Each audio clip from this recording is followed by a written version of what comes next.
Hi, everyone. My name is Maggie Wolford, and I'm the Director of Watson Graduate Recruitment and Admissions at Binghamton University, State University of New York. Uh, Binghamton University is the #1 public university in New York, the #33 public college in the nation, and #73 overall, according to US News and World Report. You might recognize me from last September's 2022 session titled Getting into College with TOEFL Scores, Advice from Admissions Pros. There will be a link to that in the chat after the session, so you can go check it out when this session is over. Hopefully there's some good advice in there for you. Today, we are so happy that you could join us for the topic From Undergrad to Graduate Student, Taking Your International Study Journey to the Next Level. For those of you who are just joining us, I wanted to once again introduce myself. I'm Maggie Wolford. I'm the Director of Watson Graduate Recruitment and Admissions at Binghamton University, State University of New York, and I will be moderating today's session. I work within the Thomas J. Watson College of Engineering and Applied Science, and I work to recruit students into our programs in engineering, computer science, and system science. So I work with a very large international student population, especially in India, where I have actually traveled over 20 times. So I'm hoping that some of that experience, those conversations I've had with my own students, can be helpful today. We'll just take a few moments before we begin so that more people can join us. But while we're waiting, we'd love to know in the comments, where are you watching from? What is your inspiration for why you would like to study abroad? While people are putting some information into the chat, I just want to note that you might already know today's session features the latest episode of our popular series, My Dream, My Destination, alongside our partner, TOEFL. You can check out previous episodes by visiting Study in the USA or TOEFL on Facebook. Today, we have the great opportunity to interview Leslie Moreno, who is originally from Colombia. Leslie Moreno holds a bachelor's degree in modern languages from the University of Quindío, with an enduring passion for languages and her ability to offer profound insights into society and the world.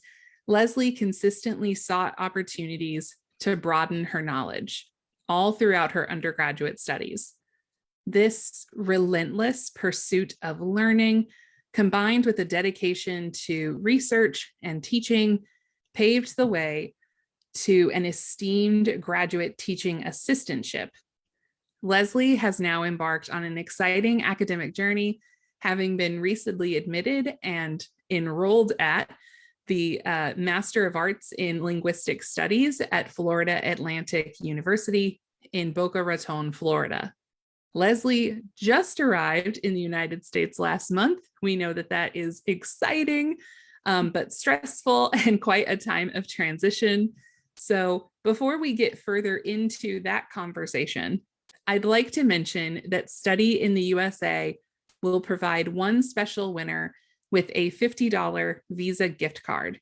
In order to qualify for that, go ahead and tag your friends and classmates in the comment section below. The Study in the USA team will announce one winner shortly after this session concludes.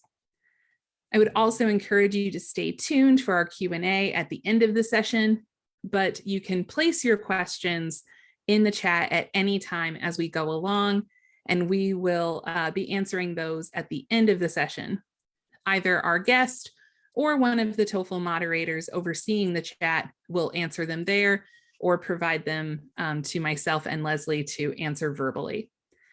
So with that said, Leslie, first of all, congratulations on your admission to Florida Atlantic University. I know it is a very stressful process. So why don't we start by you telling us a little bit about yourself? Hey, thank you so much, Maggie. Hello, everyone.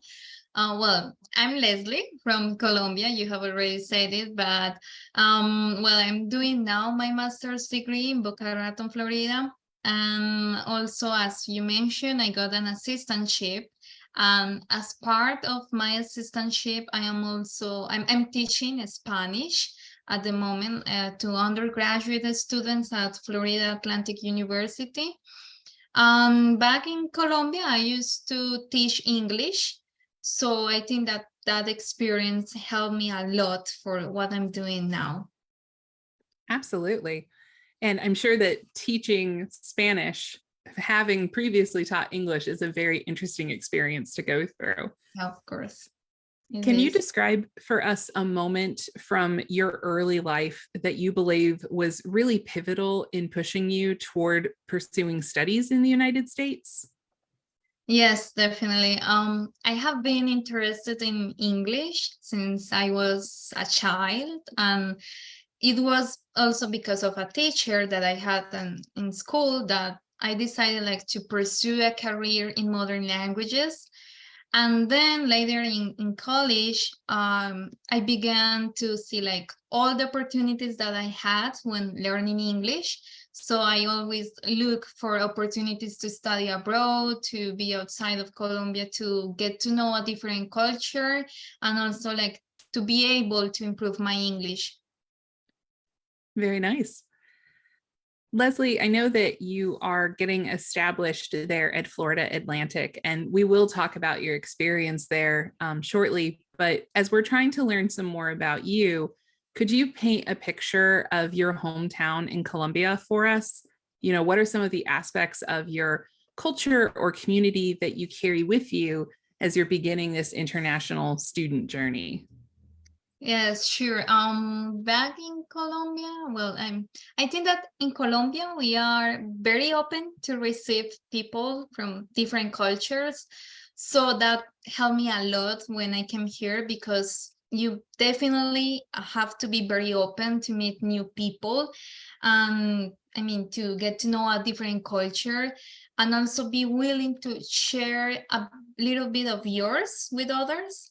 So that I think that helped me a lot, but I will say that from Colombia I brought my cordiality, my kindness, and that willingness to help others.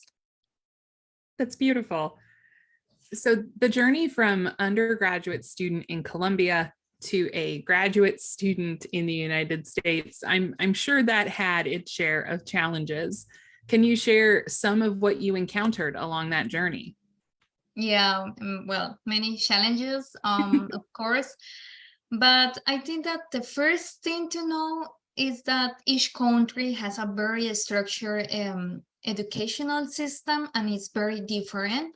Mhm. So, for example, in Colombia, I had this idea that graduate studies were like more focused on research. However, when I came here, I learned that theory has more value than research. I mean, you can take, for example, non-thesis track or a thesis track, but and I mean, obviously that will depend on each personal situation. But what I mean is that there are more options than just focusing on research. So I had to learn that. It was not like a big challenge, but it was definitely important to understand, I mean, what I'm going to do in these 2 years of my master's degree. So I think that everyone must understand very well like the educational system of the United States, of that university where you are thinking to apply, because each country, each university is very different. So yeah, I mean, it might be a little bit challenging at the beginning, but there are many resources that can help you to understand it very well. Mhm. I know we talk with our students a lot about how, you know, everything from the grading scale to what is expected of you in the classroom is very different, even just going from a US undergraduate degree to a US master's. And so when you add that factor of international conversions as well, it does get rather complicated. It can be very overwhelming, I think, when people are first considering this. So I wondered if you could share a few strategies or resources that helped you in navigating those challenges. Yes, of course. The first thing, as I say, is like to understand how teams work in each university. So for that, it's always good to ask either the secretary of the program, the director of the graduate studies, or any advisor of the program or the university. I think that it's also important like to rely on the International Student Services Office. Every university has this type of office. But even most importantly, I think that to attend like these introductory talks, these introductory sessions that are at the beginning of the semester will help you a lot to understand, the system and the services that you can have that are available for you at the university. Well, even in those sessions, you will learn also many more strategies to be successful in your master's or doctoral studies. Yeah. I don't know if Florida Atlantic had this particular resource for you, but one that we've really been utilizing a lot at Binghamton is we have, an Indian graduate student organization, an African student graduate organization, a, Korean student organization. And so once students are, making their way through the application process, we also put them in touch with these students who are already at the university in Binghamton. So these are, they're seniors who went through the process they're doing right now, but a year or two earlier, and can give them, some suggestions and guidance. Were you able to connect with anyone like that? Yes, here are also like different student organizations. Here in Florida, Florida Atlantic University, there is this Hispanic organization.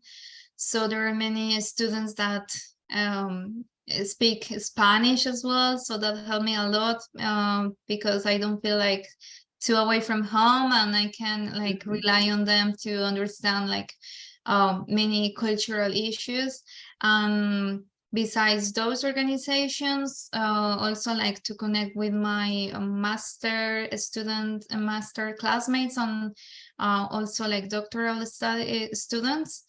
It's very helpful. They understand your studies, your program, so they can give you many advices. Thank you, Leslie. So for many international students, the journey to the US involves selecting the right university and also navigating the visa intricacies. But at the heart of this journey really lies a crucial element, which is demonstrating language proficiency. The concept of the power in your hands symbolizes the ability to shape and dictate the course of your own academic path. So Leslie, I'm wondering if you can walk us through your TOEFL journey. What motivated you to choose this particular test over others that were available? Yeah, of course. It is always important to understand that it's not enough to just know or to think that you know English. You have to certify it. Any university will always ask you for an official English certificate. I already knew that I could certify my English with the TOEFL test.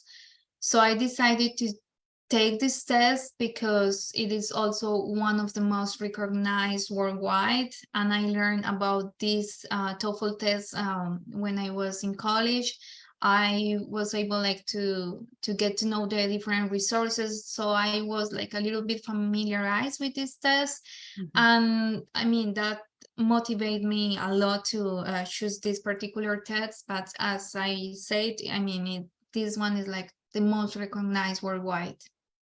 Absolutely. TOEFL has a great reputation, and while some universities may accept some other exams, I do think in my experience, TOEFL is the most universally accepted of the English proficiency exams. So especially if you're trying to make sure you have as many opportunities open to you as possible, having that TOEFL test will give you the greatest number of opportunities in terms of what schools you can apply to. So yeah, I certainly agree. Leslie, did you use any particular resources as you were studying for the test, or did you face any particular challenges, or do you have any insights that stood out during your preparation process? Yes, when I started preparing for the exam, I didn't really have much time because I had a full-time job. And on top of that, I had limited access to the internet, just for not saying that I had no internet at all. So I had to look for several alternatives to prepare for the exam. So the first thing that I had to do was to study the material, the different resources that the TOEFL test website has available. There are like some PDF documents with like guiding questions, and also there you find like documents that explain you how each competence is evaluated. So that helped me a lot, since I could, for example, download the documents earlier when I had internet, and study. For example, I could download the documents and then I studied them later in case that I didn't have internet. Also, although I know that there are many preparation courses for this kind of exams, I couldn't join any of these courses. So instead, I subscribed to a page called Magoosh. Magoosh has a bank of questions for you to study, and also has like some simulations, like with explanations and everything for each questions. So the truth is that helped me a lot. I get used like to the structure of the tests. So I think that the time with Magoosh was really helpful. Nice. So as we've heard from Leslie, and as is true for many other students, the TOEFL test was an essential part of her academic preparation. It's really not just an exam, it's a trusted benchmark that objectively measures a student's readiness for the global academic landscape. And as we said earlier, recognized by all US institutions. So Leslie, I am curious, how did you structure your TOEFL study plan, particularly given your background in modern languages? You know, do you think that your undergraduate coursework provided you with any advantages as you were preparing for the exam? Yes, definitely. My career was very important when it came, I mean, to more than structuring like a study plan. It helped me to understand how the exam works and what I needed to improve. During college, I had already taken several similar exams, and also in my job, I had to prepare some exams for my students. So I think that the most important thing is always to understand how the exam works and how each competence is evaluated, the writing, speaking, listening parts. Yeah, like understand, for example, that there are 4 competences that are evaluated, that each one has a corresponding value, that, for example, for the reading part, you have to apply like certain strategies to get the information faster, or that it is important to read, for example, the questions first and then go back and look at the text for the answers.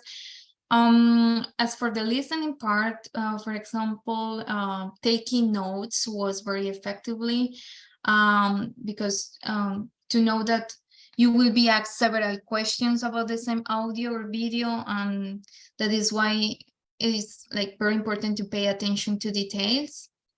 And in addition, I would say that it's even more important to know that there is always like a time limit and a clock that will be warning you of the time that is left. As for the speaking and writing part, I think it's very important to understand very well the instructions you are given, to understand what you need to write or speak about in order to answer in the most effective, clear, and also structured way. Thank you, Leslie. So the next question is for you, the audience members. How many of you have taken the TOEFL test or are considering taking it in the near future? You can drop a taken if you've completed it and a considering if you're planning to. Let's see how many are in the same boat as Leslie was and perhaps share some tips or experiences in the comments as well. As you type your questions, or sorry, as you type your answers into the comment section, I just want to remind you all that we will be having a Q&A at the end of the session as well. So feel free to put whatever questions you have for Leslie or myself down into the chat, and we'll be answering those shortly. So starting school in a new country isn't just about attending classes or reading books or taking tests. It's really about getting to know a new culture, diving deep into student life and finding your place. You know, graduate education in particular is a few years, and this place is going to be your home for that time. Outside the classroom, universities in the US have many, many opportunities to participate, make friends, and to create unforgettable memories. So from joining clubs to attending events to doing community service, campus life in America offers a mix of experiences ready to be explored. Leslie's story gives us an insider view into this exciting world, serving as a guide for other international students wanting to get involved and make an impact. So let's learn some more about Leslie's experiences and see how she's making the most of student life in the United States. So Leslie, as we alluded to earlier, transitioning to a new country and university comes with its set of unique challenges, one of which is building a new social circle. So how have you been going about making friends and connecting with fellow students and locals in the US? And do you have any tips or experiences you'd like to share with our viewers who might be in a similar situation? Of course, as I said in the beginning, the most important thing is like to be open to know other cultures and to be willing to share a bit of your own. Definitely my colleagues in the program have been a good support for me. Particularly at my university, we not only had orientation talks from the International Students Office, but also from the graduate school and also from my program. So attending these kinds of orientations is always going to be very important, I mean, to make new connections. For example, in my program, besides the talks, we also had like several breakfasts. We share lunch together during like the first week. We had some social meetings outside of the university. So that helped me a lot, like to get to know each other a little bit more. That's how I was also able to meet other masters and doctoral students, as well as other professors in my program. That's wonderful. So I do want to take a moment to acknowledge that securing a graduate teaching assistantship is no small feat. And I hope that you are duly proud of yourself for achieving this. It is a great opportunity. And I'm sure that some of those watching this session would like to know how you did it so that they can try to maybe replicate that. So can you walk us through the application and selection process for this appointment? And also just share any advice that you have for those who are aspiring to similar opportunities. Yes, well, the truth is that getting an assistantship was a determining factor for me to be able to come here to the United States. I think that it's necessary once you get your TOEFL score to make a list of the universities that have your program of interest and that also accept that TOEFL score that you got. Then send emails, call, find out in any way what assistantships those universities of your interest have and what stipend they give. The truth is that you have to do a very exhaustive research about this because each university has a different budget and different types of assistantships, or sometimes they even have other types of job offers within the university that can also help you. So at the same time that you find out if there is that assistantship, you need to understand also how to apply for that assistantship because each university has its own requirements. In my case, I had to send writing samples in Spanish and English, send a video, fill out the application form, and also, this besides the application that I had to do directly to the program. So you have to understand very well what they ask you to apply and also to understand what kind of assistantship they can offer you. Absolutely. I know, Leslie, you and I had spoken separately. My husband is himself in a PhD program.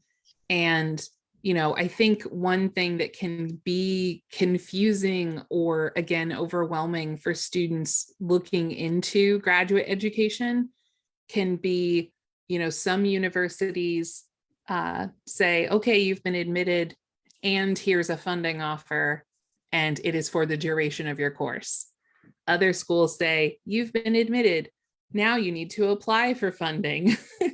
And, there's no guarantee it will be renewed from year to year. And so really, truly, every school handles this differently. And sometimes even departments within the same university can handle it differently. And so one word of advice I would offer students watching is listen to Leslie when she said that you should be talking to, the graduate secretary, the graduate director. These are people, if they have an office of recruitment and admissions that is really dedicated to this work, we would be happy to answer questions that students have. And they're very common questions. So you're not being a bother. You're not asking for anything terribly exceptional. It's better to reach out with your question than to struggle and be anxious, sort of on your own. So I would really encourage you all to listen to Leslie about connecting with people at the university. So as we delve a little bit deeper into Leslie's journey, it's clear that her pursuits go beyond the classroom. Of course, every student has goals, dreams, and a vision for the future. So let's turn the page to this next chapter and hear more about Leslie's aspirations for the days ahead. So Leslie, it is evident from your background and the steps that you've taken in your academic journey that you're deeply driven by a love for languages and their potential to offer insights into society. You've traveled a notable path from the University of Quindío to now pursuing an MA in linguistics at Florida Atlantic University. And given your passion for research, teaching, and expanding your knowledge, can you share with us what your overarching mission is as you continue this academic journey?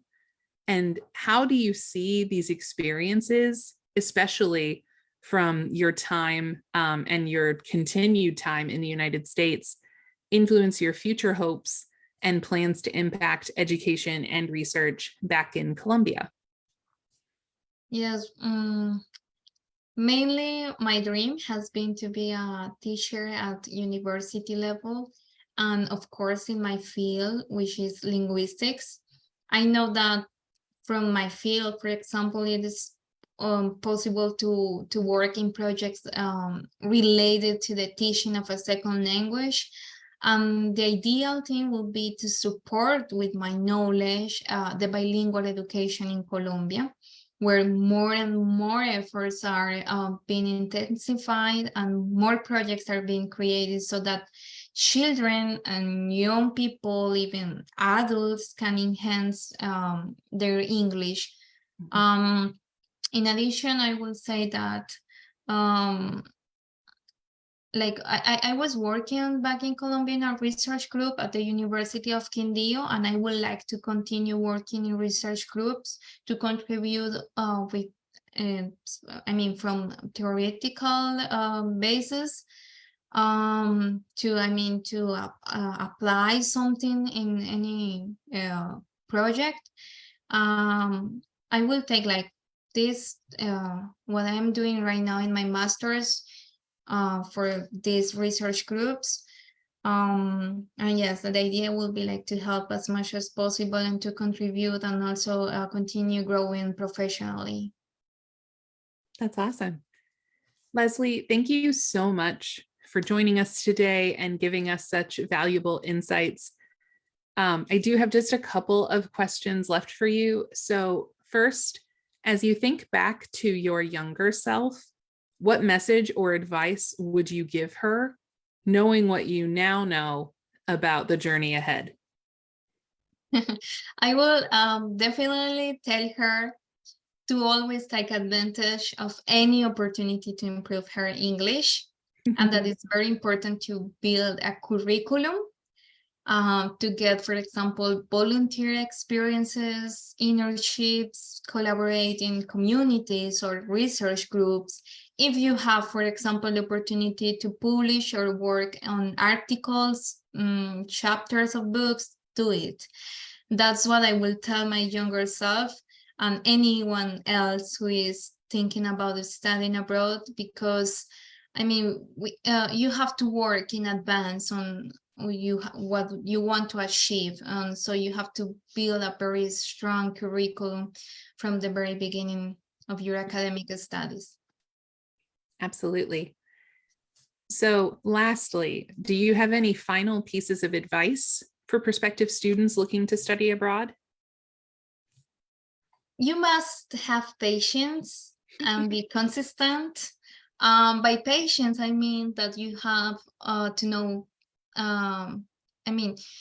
you also have to know that you have to be very diligent with all the paperwork that you will have to do.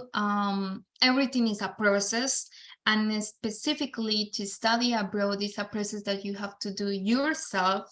No one can do it for you. All your paperwork, your emails, the call, everything, you must do it by your own.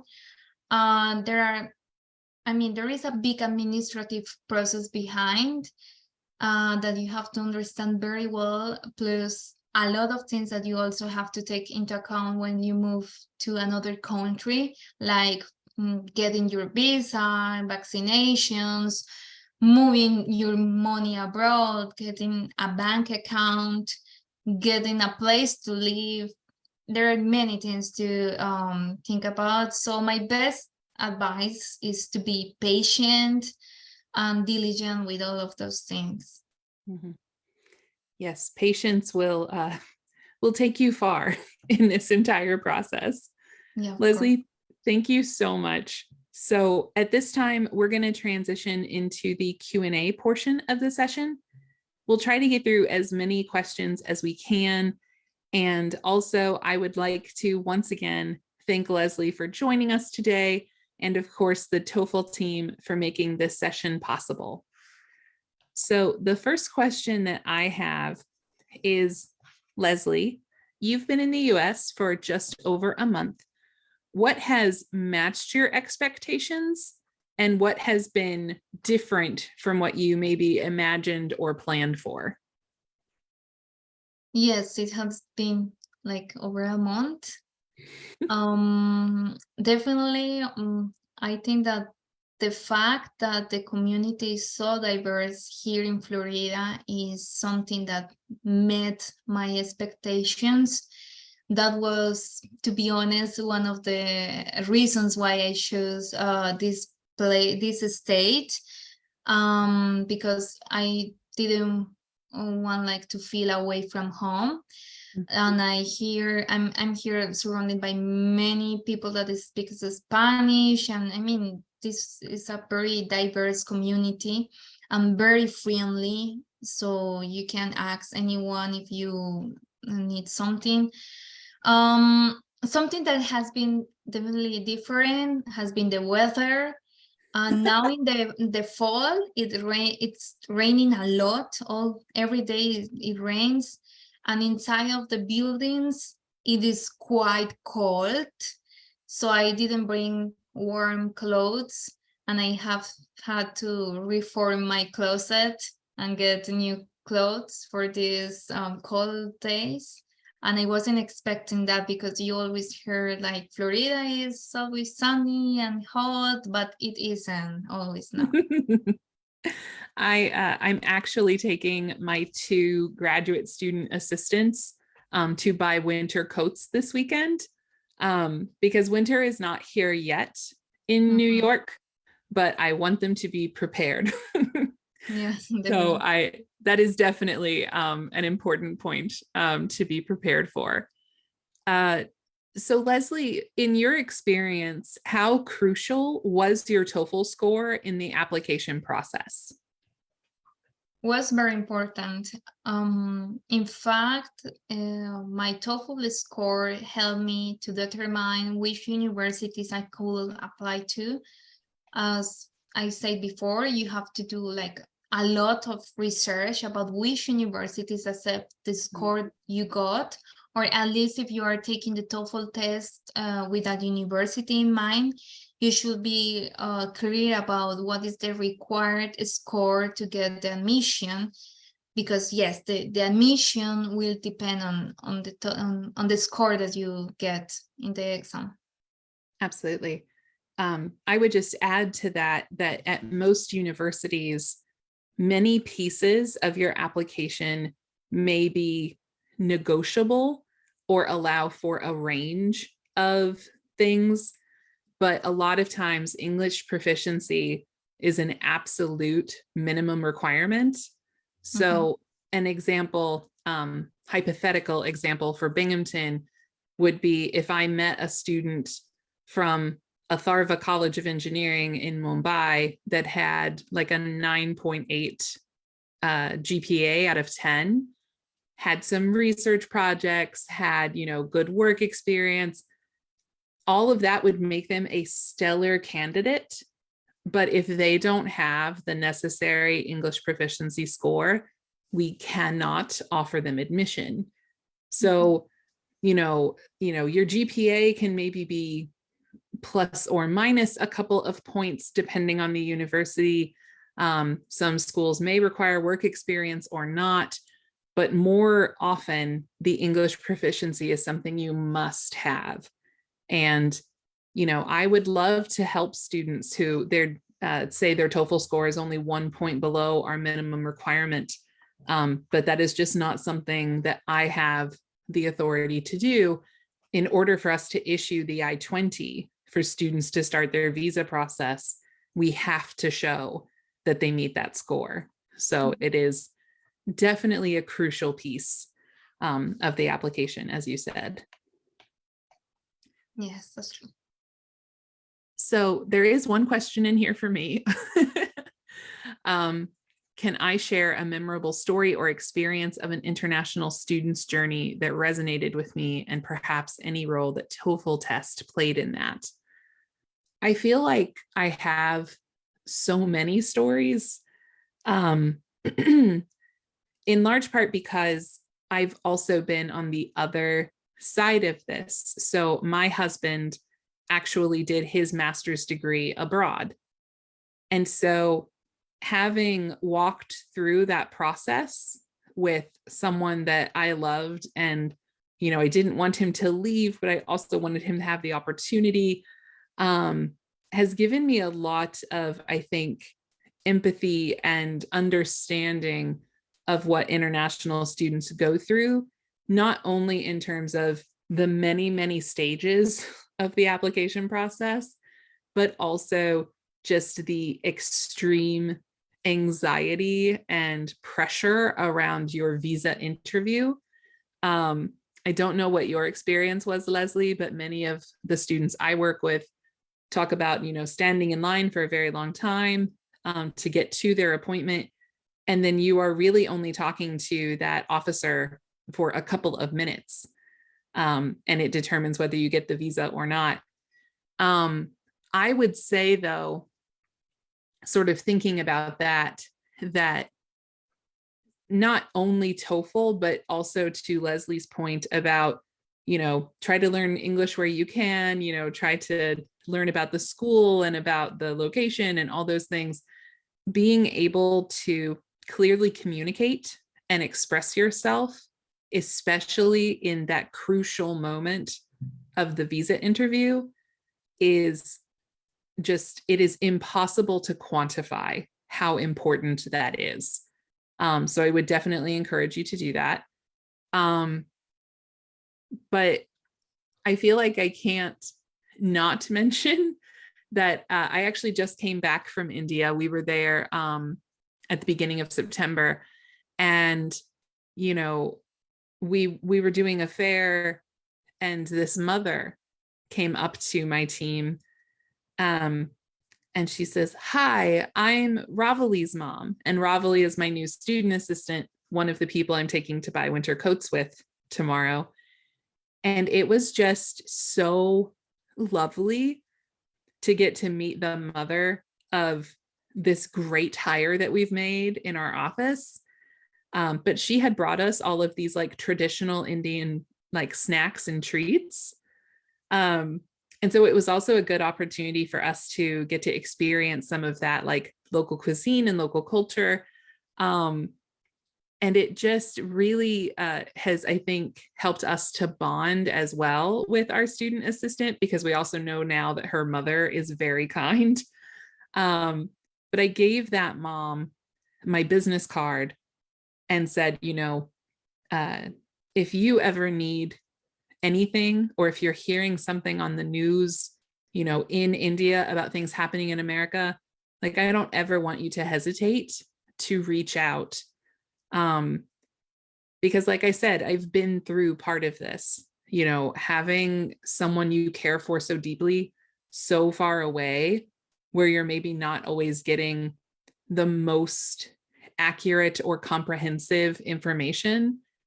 It's just so helpful to know that you have a person, a lifeline that you can reach out to if you need it.